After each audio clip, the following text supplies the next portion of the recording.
साथ बदलते भारत की शान।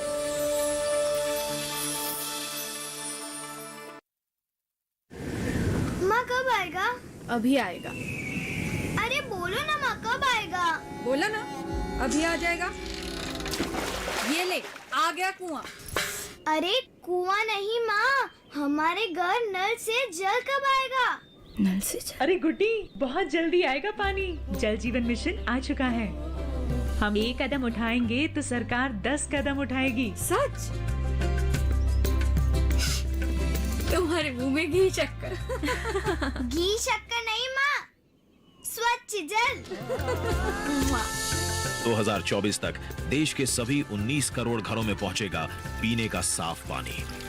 अब होगा हर घर जल। जल जीवन मिशन, जल शक्ति मंत्रालय, भारत सरकार। हमारे साथ मौजूद है सुनीता दुग्गल, जो कि हरियाणा के सिरसा के लोकसभा सांसद है।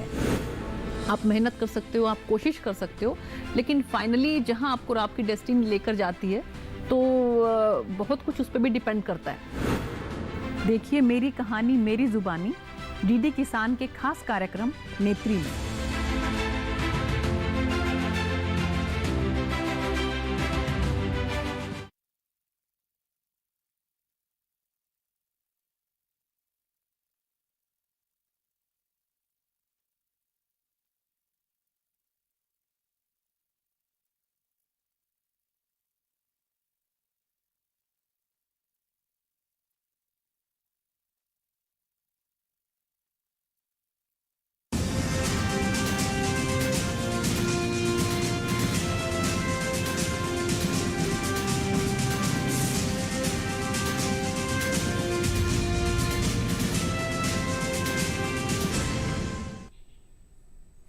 नमस्कार, किसान समाचार में आप सभी का स्वागत है। मैं हूं लाल चंद्र सिंह। अगले आधे घंटे में हम आपको दिखाएंगे खेती किसानी और आपकी ज़िंदगी से जुड़ी कुछ अहम खबरें, लेकिन शुरुआत सबसे पहले करते हैं सुर्खियों से।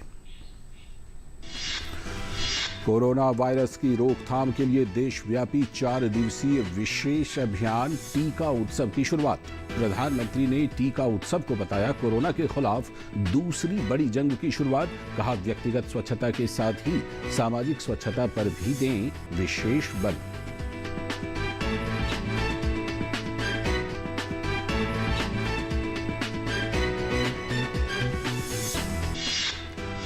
केंद्रीय कृषि मंत्री नरेंद्र सिंह तोमर ने आंदोलनकारी किसानों से आंदोलन वापस लेने की मांग की। डीडी न्यूज के साथ एक विशेष बातचीत में नरेंद्र सिंह तोमर ने कहा सरकार किसानों के साथ वार्ता के लिए हर समय तैयार।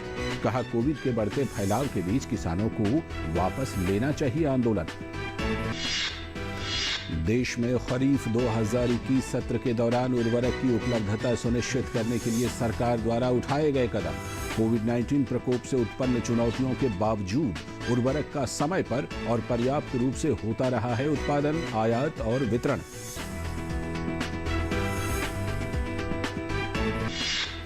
और केंद्रीय जल शक्ति राज्य मंत्री रतन लाल कटारिया ने ब्रिक्स इंटरनेशनल फोरम वेबिनार को किया संबोधित। विश्व के सामने मौजूद जल संकट की गंभीरता को किया रेखांकित।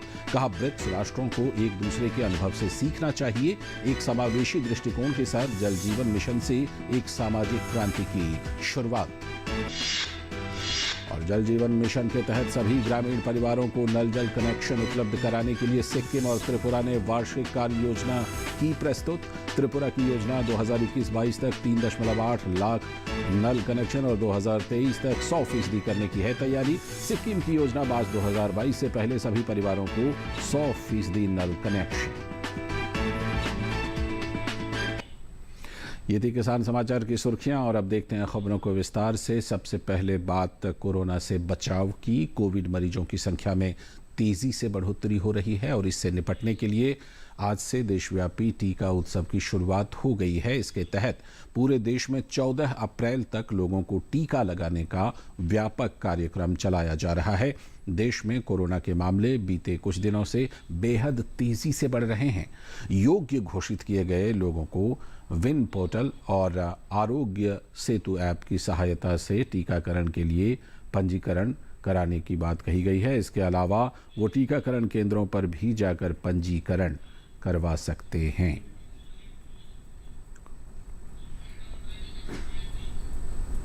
और प्रधानमंत्री नरेंद्र मोदी ने आज से शुरू हुए देशव्यापी टीका उत्सव पर NarendraModi.in पर एक लेख लिखा है, जिसमें उन्होंने टीकाकरण को लेकर देशवासियों से कुछ आग्रह किए हैं। प्रधानमंत्री ने टीकाकरण को एक प्रकार से कोरोना के खिलाफ दूसरी बड़ी जंग की शुरुआत बताया है। प्रधानमंत्री ने कहा है कि हमें व्यक्तिगत स्वच्छता के साथ ही सामाजिक स्वच्छता पर भी विशेष बल देना है। इसके साथ ही प्रधानमंत्री ने आग्रह किया है कि 4 बातें वो याद रखें, और वो 4 बातें क्या हैं? प्रधानमंत्री के हिसाब से पहली, ईच वन वैक्सीनेट वन, यानी जो लोग कम पढ़े लिखे हैं, बुजुर्ग हैं, जो स्वयं जाकर टीका नहीं लगवा सकते, उनकी मदद करें। दूसरी, ईच वन ट्रीट वन, यानी जिन लोगों के पास उतने साधन नहीं हैं, जिन्हें जानकारी भी कम है, उनकी कोरोना के इलाज में सहायता करें। और तीसरी, ईच वन सेव वन, यानी मैं स्वयं भी मास्क पहनूं और स्वयं को भी सेव करूं और दूसरों को भी सेव करूं, यानी खुद को बचाएं, दूसरों को बचाएं। और चौथी है माइक्रो कंटेनमेंट जोन बनाने का नेतृत्व समाज के लोग करें। ये 4 बातें उन्होंने खास तौर पर कही हैं। और एक भी पॉजिटिव केस आने पर सभी का जागरूक रहना और बाकी लोगों की टेस्टिंग कराना ज़रूरी है, ये भी प्रधानमंत्री ने कही है। और एक भी वैक्सीन का नुकसान ना हो, ये सुनिश्चित करना है, यानी वैक्सीन की बर्बादी बिल्कुल नहीं होनी चाहिए। जब तक ज़रूरी ना हो तब तक हम घर से बाहर नहीं निकलें, ये बात भी प्रधानमंत्री ने कही है। और साथ ही जो टीका लगवाने योग्य हैं उसे टीका ज़रूर लगे। और प्रधानमंत्री ने ये सारी बातें कहीं। उन्होंने वैक्सीन का नुकसान ना हो, ये भी सुनिश्चित करने की बात कही। ज़ीरो वैक्सीन वेस्ट की तरफ बढ़ना है, ये प्रधानमंत्री ने कहा। और साथ ही हमारी सफलता इस बात से तय होगी कि माइक्रो कंटेनमेंट जोन के प्रति कितनी जागरूकता हम लोगों में है, और जब ज़रूरत ना हो तब हम घर से बाहर नहीं निकले। प्रधानमंत्री ने कहा कि हमारी सफलता इस बात से तय होगी कि जो टीका लगवाने का अधिकारी है उसे टीका लगे, और हमारी सफलता इस बात पर तय होगी कि हम मास्क पहने और तमाम नियमों का किस तरह से हम पालन करते हैं। उन्होंने विश्वास जताया कि जन भागीदारी से जागरूक रहते हुए, अपनी जिम्मेदारी निभाते हुए हम एक बार फिर से कोरोना को नियंत्रित करने में सफल होंगे। और अब अगली खबर, केंद्रीय कृषि एवं किसान कल्याण मंत्री नरेंद्र सिंह तोमर ने आंदोलनकारी किसानों से आंदोलन को वापस लेने की मांग की है। डीडी न्यूज के साथ एक विशेष बातचीत में नरेंद्र सिंह तोमर ने कहा कि सरकार किसानों के साथ वार्ता के लिए हर समय तैयार है। उन्होंने कहा कि कोविड के बढ़ते फैलाव के बीच किसानों को अपना आंदोलन वापस ले लेना चाहिए। के माध्यम से किसान संगठनों को कहना चाहता हूं कि वो आंदोलन का रास्ता छोड़ें। सरकार चर्चा करने के लिए तैयार है, वो अपना प्रस्ताव लेकर आएं, हम लोग मिल बैठकर चर्चा करेंगे और मुद्दों का समाधान करेंगे। आज कोविड का संकट भी है और इतनी बड़ी भारी भीड़ में लोग बैठे हुए हैं। इस धरने के कारण, रास्ता जाम के कारण दूसरे नागरिकों के मौलिक अधिकारों का भी हनन हो रहा है, वो भी परेशानी भुगत रहे हैं। और इसलिए हमको यूनियंस को बड़े मन से विचार करके आंदोलन को स्थगित करना चाहिए, कोविड प्रोटोकॉल का पालन करना चाहिए, और जब भी वो आएंगे तो भारत सरकार उनके साथ पूरे सम्मान के साथ और पूरे व्यापक दृष्टिकोण के आधार पर खुले मन से चर्चा करने के लिए तैयार है। तो कुछ किसान नेता और कुछ किसान संगठन जो आंदोलन कर रहे हैं, सरकार लगातार उनकी तरफ हाथ बढ़ा रही है कि वो अपने आंदोलन को ख़त्म करें। बढ़ते हैं अगली खबर की तरफ। रबी 2020-21 सत्र के दौरान पूरे देश में उर्वरक की उपलब्धता सुविधापूर्ण रही है। इस बीच कोविड-19 प्रकोप से उत्पन्न विभिन्न चुनौतियों के बावजूद उर्वरक का उत्पादन, आयात और वितरण समय पर तथा पर्याप्त रूप से होता रहा है। कृषि एवं किसान कल्याण विभाग ने खरीफ 2021 सत्र के लिए राज्यों तथा केंद्र शासित प्रदेशों के साथ विभिन्न उर्वरकों की आवश्यकता का आकलन किया है और उर्वरक विभाग को इससे अवगत कराया गया है। उर्वरक विभाग ने विभिन्न उर्वरक निर्माताओं के साथ मिलकर देश में उर्वरक उत्पादन के लक्ष्य को अंतिम रूप दिया है। यूरिया के मामले में मूल्यांकन की जरूरत तथा स्वदेशी उत्पादन के बीच की खाई को पाटने के लिए योजनाबद्ध तरीके से आयात निर्धारित समय पर और पर्याप्त रूप से किया जा रहा है। फॉस्फेटिक और पोटासिक उर्वरकों के मामले में आयात OGL के तहत आते हैं, जिसमें उर्वरक कंपनियां अपनी वाणिज्यिक जरूरतों और महत्व के अनुसार कच्चे माल के आधार पर आयात करने के लिए स्वतंत्र हैं। कंपनियों को उर्वरकों की आवाजाही जारी रखने की सलाह दी गई है ताकि खरीफ सत्र के चरम स्तर पर पहुंचने से पहले ही पूर्व की स्थिति के वांछित स्तर को प्राप्त किया जा सके। सभी कंपनियों के लिए ये स्पष्ट संदेश था कि हाल के वर्षों में उर्वरक की जितनी सहज उपलब्धता की स्थिति रही है, उसी तरह से ही आगे भी ठोस प्रयासों के माध्यम से जारी रहेगी। फर्टिलाइजर एसोसिएशन ऑफ इंडिया यानी FAI ने बताया है कि पहले से ही उपलब्ध कराई गई सूची के अनुसार राज्यों में उर्वरकों के लिए अगले 3 महीनों की आवश्यकता को पूरा करने के लिए पर्याप्त रूप से स्टॉक है। सरकार किसानों के हित में उर्वरकों की उपलब्धता और कीमतों की बारीकी से निगरानी कर रही है।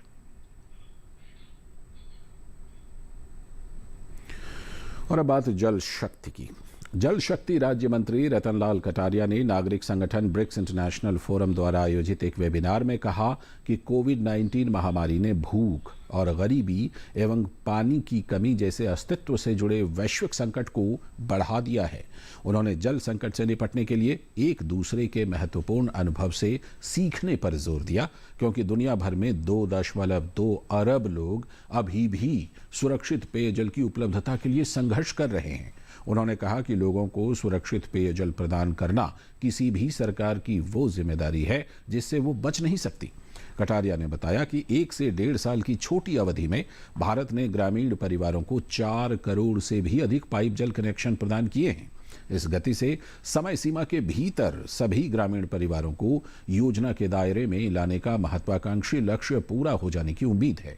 उन्होंने कहा कि जल जीवन मिशन का परिणाम घरों में पाइप जल कनेक्शन पहुंचाने तक सीमित नहीं रह सकता, क्योंकि एक समावेशी दृष्टिकोण के साथ हर परिवार को, चाहे वो किसी भी जाति, नस्ल, रंग या धर्म का हो, उनको 55 LPCD पानी प्रदान कर ये सामाजिक एक क्रांति की शुरुआत की जा रही है।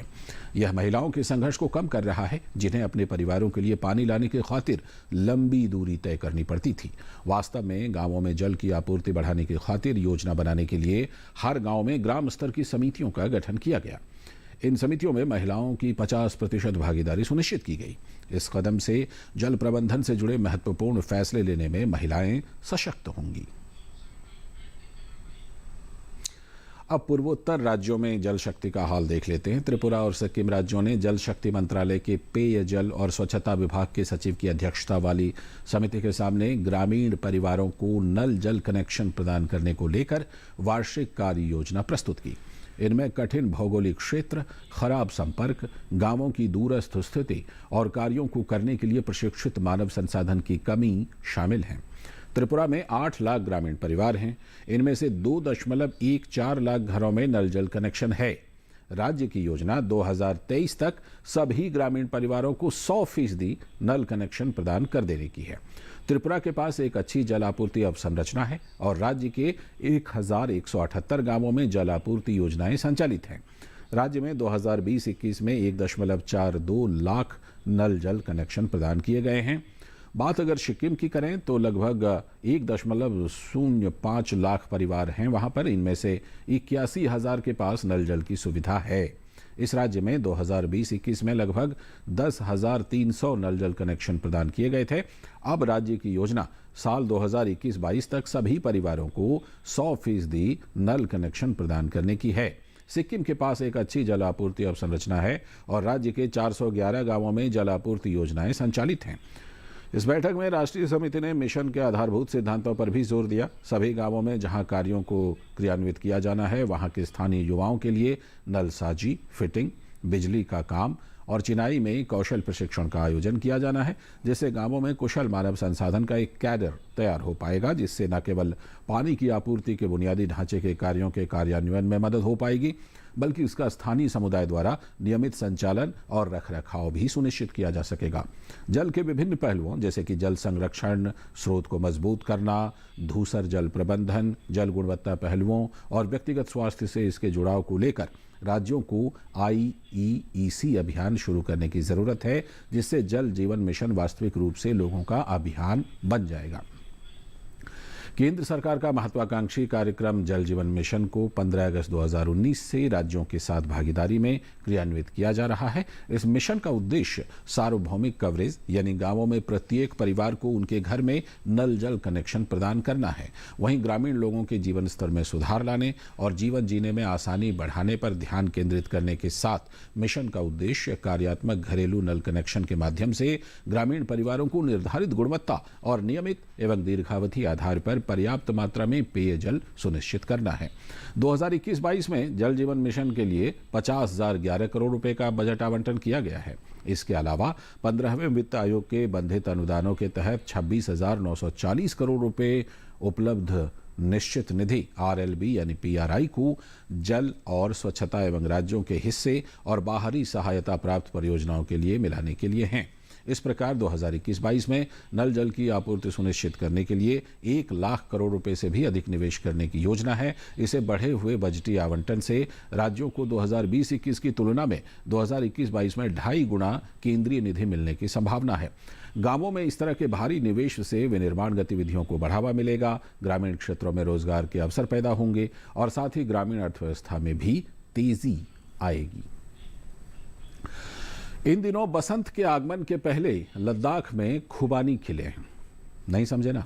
दरअसल खुबानी के फलने के पहले खुबानी के फूल खिलते हैं।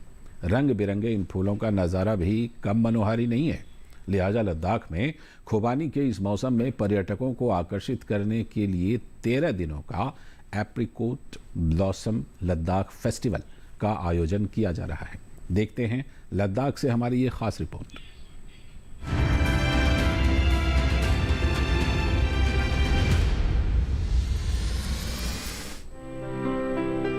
मैदानी इलाकों में चिलचिलाती गर्मी ने अपने पांव पसारने शुरू कर दिए हैं। ऐसे में अगर सुकून की तलाश में पहाड़ों की ओर जाने का मन हो तो लद्दाख के पर्वतीय इलाकों से बेहतर भला क्या हो सकता है। दरअसल आपको लद्दाख का विकल्प सुझाने के पीछे एक बड़ी वजह है।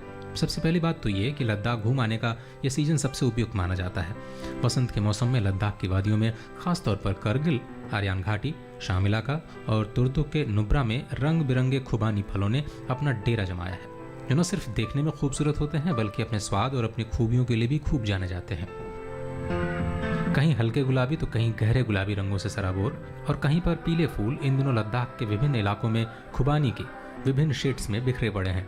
हो भी क्यों ना, बसंत के इस मौसम में लद्दाख अकेला ऐसा इलाका है जहाँ रंग बसंती इन खुबानी के खिलने में दिखाई पड़ती है। इससे पहले कि फूल स्वादिष्ट, पौष्टिक और रसदार फलों में बदल जाएं, लद्दाख के ये ऑर्किड भूरे रंग के तने और जमीन पर बिछी हरे रंग के चादर के पीछे नीले आसमान को कवर बनाते हुए इन रंग बिरंगी फूलों से भरा होता है। दावा है कि आप भी इस नज़ारे को अपने जीवन भर की थाती बनाते हुए अपने आंखों में भरकर मदमस्त हो जाएंगे। खुबानी के इन फूलों के खिलने का नज़ारा बेहद लुभावना है। यही वजह है कि केंद्र शासित प्रदेश का पर्यटन विभाग लेह और करगिल के जिला प्रशासन के साथ मिलकर 13 दिनों का एप्रिकॉट ब्लूसम लद्दाख फेस्टिवल का आयोजन कर रहा है। करगिल जिले के गरकोन गांव में ये उत्सव मंगलवार को शुरू हुआ। लेह आयुक्त ने संबंधित अधिकारियों के साथ इस उत्सव की व्यवस्था का मुआयना किया। शासन ने लद्दाख के अलग अलग इलाकों में इस उत्सव को कराने का फैसला लिया है। नोबरा सब डिवीजन के तुर्तुक और त्याक्षी गांव में 12 और 13 अप्रैल को, खालसे सब डिवीजन स्थित अरवायना घाटी स्थित दाह और भीमा गाँव में 17 और 18 अप्रैल को मनाया जाएगा। जाहिर है इन गाँव में खुबानी के बागों में इस उत्सव को मनाने का फैसला लिया गया है। खुले गहरे नीले आसमां के नीचे फले फूले खुबानी के बागान में आप प्रकृति के इस बेहतरीन नज़ारों के हम सफर हो सकते हैं। ऐसा नहीं है कि आयोजक आपको खुबानी की खुशबू और नज़ारों के साथ अकेला छोड़ देंगे। इस उत्सव में आप खुबानी के नज़ारों के साथ साथ स्थानीय फूड स्टॉल्स, स्थानीय कलाकारों की प्रस्तुति, हैंडलूम आइटम्स और गीत संगीत से सराबोर सांस्कृतिक कार्यक्रमों का भी आनंद ले सकते हैं। Bureau report, DD news.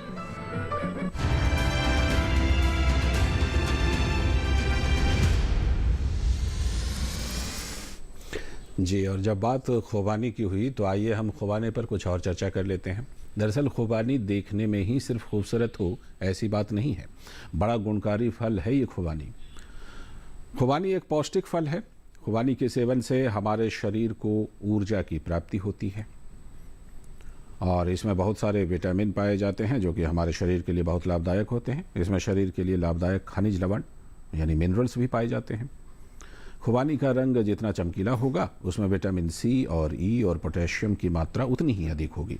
सूखी खुबानी में ताज़ी खुबानी की तुलना में 12 गुना लौह, 7 गुना आहारीय रेशा और 5 गुना विटामिन ए होता है। इस फल के रूप में और सूखे मेवे के रूप में इसे इस्तेमाल किया जाता है और विश्व में सबसे ज़्यादा खुबानी तुर्की में उगाई जाती है। मध्य पूर्व तुर्की में स्थित मलतिया क्षेत्र खुबानियों के लिए मशहूर है और तुर्की की लगभग आधी पैदावार यहीं से आती है।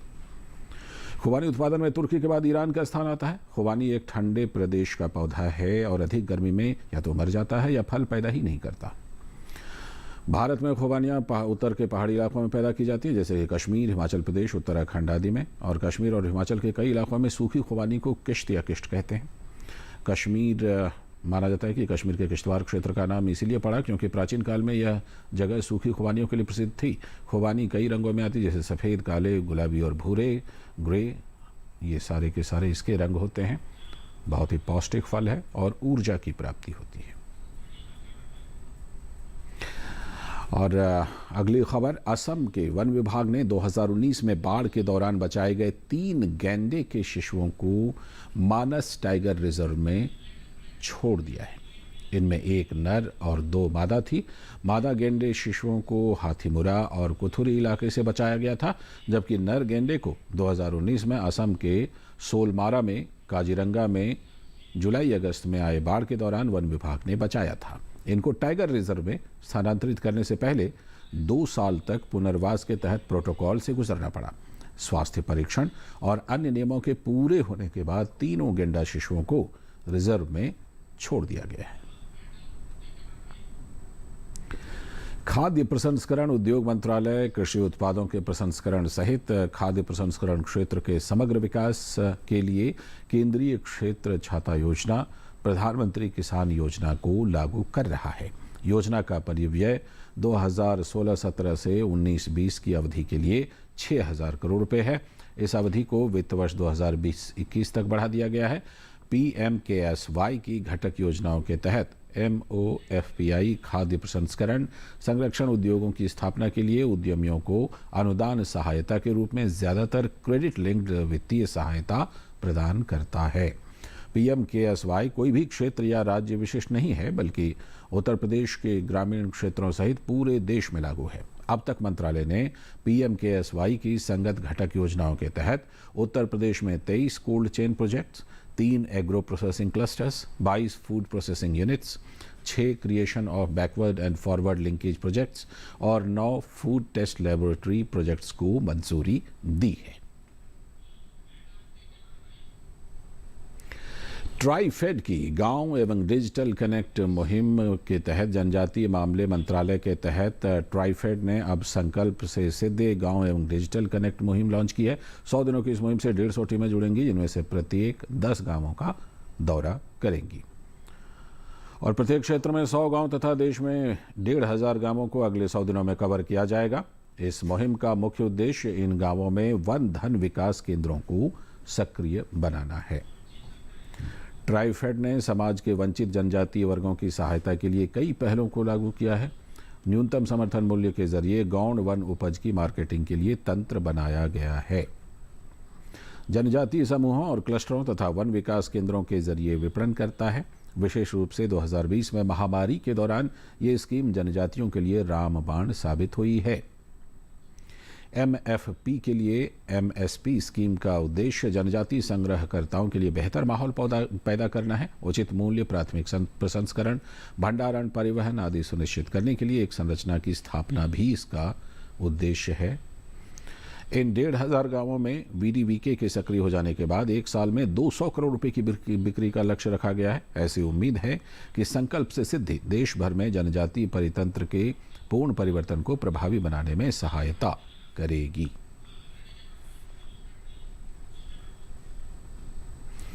और अब एक खास कहानी, खेती के लिए केरल में 10वीं कक्षा की छात्रा का जुनून देखने लायक है। कोविड लॉकडाउन के दौरान कई लोगों के अंदर छुपी हुई प्रतिभा को उभरने का मौका मिला। कुछ ऐसा ही मौका जय लक्ष्मी को भी मिला। ये मौका था खेती में अपनी रुचि को नए आयाम पर ले जाने का।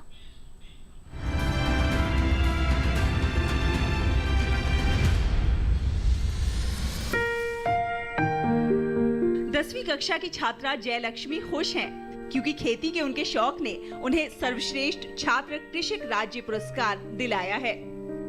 कोविड लॉकडाउन अवधि के दौरान कई लोगों के अंदर छुपी हुई प्रतिभा को उभरने का मौका मिला।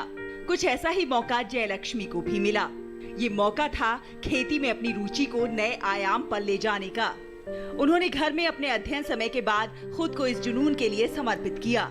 वो सुबह जल्दी उठने के बाद अपने छोटे छोटे कृषि क्षेत्रों में बड़ी लगन के साथ काम करती हैं और अपनी छोटी सी बगिया को अपनी सोच समझ से विकसित करती हैं। और नतीजा ये कि सब्जियों की विभिन्न किस्में फसल के लिए तैयार हैं। इतना ही नहीं, उनके आंगन की खेती में समृद्ध लाभांश भी प्राप्त हुए हैं।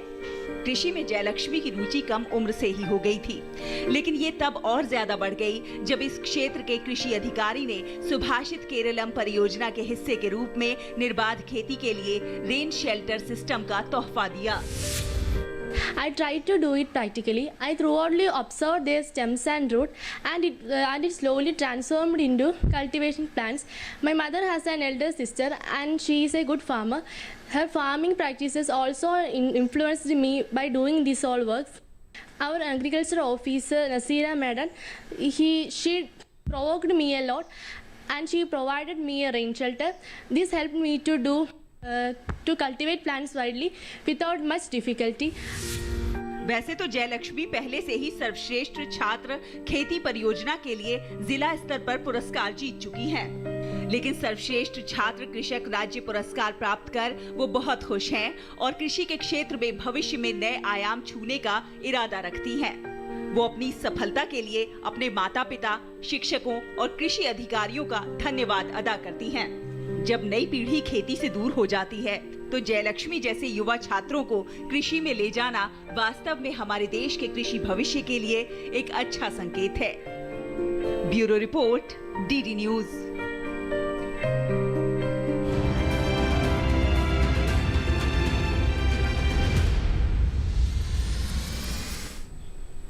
जी, तो जयलक्ष्मी ने एक संदेश दिया है पूरे देश को, पूरे देश के किसानों को। एक संदेश मैं भी देना चाहता हूँ, और वो संदेश क्या है? कोविड के मामले, कोरोना के मामले लगातार बढ़ रहे हैं। ये संदेश भी नहीं कहें, क्योंकि मैं इसे करके खुद दिखाऊंगा। मैं अब जब स्टूडियो से बाहर जा रहा हूँ तो ये देखिए, आपके सामने ये मास्क लगा रहा हूँ। तो आपसे हाथ जोड़कर अपील है कि आप भी मास्क लगाइए, हाथ को साफ करते रहिए, सैनिटाइज करते रहिए, एक दूसरे से सुरक्षित दूरी बना करके रखिए। कोरोना के खिलाफ जो हम लड़ाई लड़ रहे हैं, उसे जीती हुई बाजी को हारना नहीं है, उसे जीतना है। किसान समाचार में आज फिलहाल इतना ही। पूरी टीम को दीजिए इजाज़त। नमस्कार।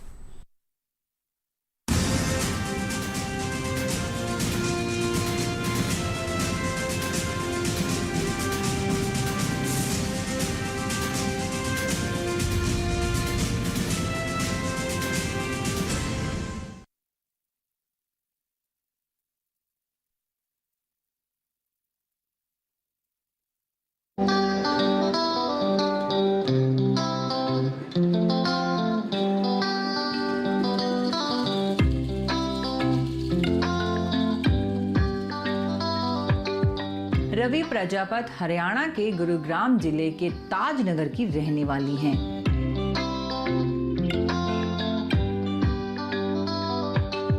बचपन में हम खेलते थे, कहीं भी ऐसे ताने से सुनते थे, 3 बेटियां हैं, बेटे हैं, जिसको ऐसे ताना मार देते, इतना पढ़ा रहे हैं, कौन सा झंडा गाड़ेगी।